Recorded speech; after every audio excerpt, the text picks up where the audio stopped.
The second segment, the final segment of the show for today.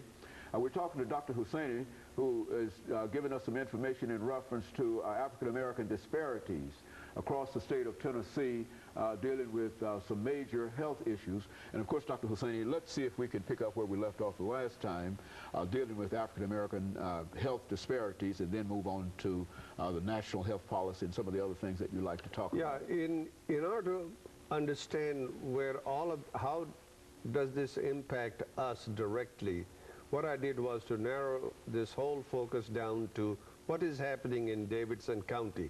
As you know, Davidson County is the mecca of healthcare industry. You got across the street from, if you look at the map, you will see where the population is, where TSU is, where HCA is located, where Vanderbilt is, where Meharry is. HCA and TSU are just about a mile apart. That's the biggest healthcare disparity and corporation available to us. And if they could work on that issue, help us to work on that issue, that will be really of great help.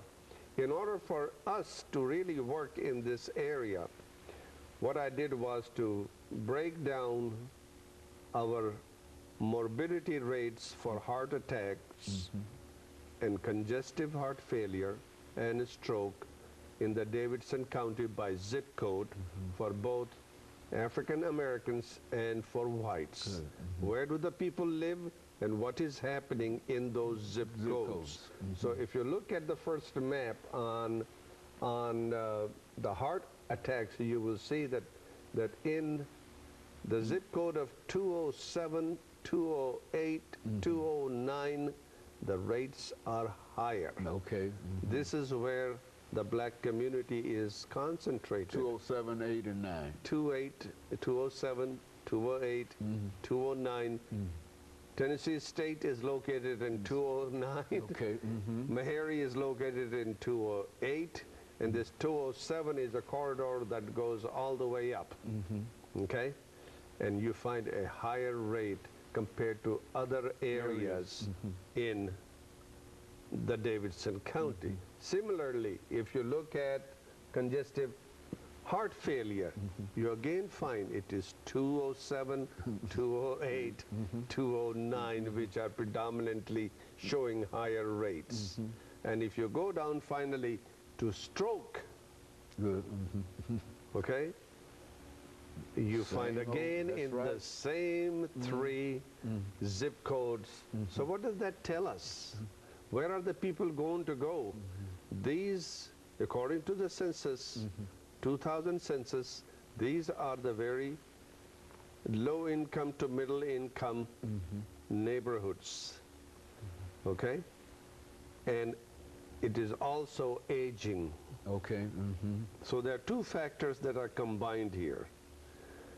If you combine these two factors, you're going to see that certain diseases are going to be more prevalent Very good. in those segments of the population.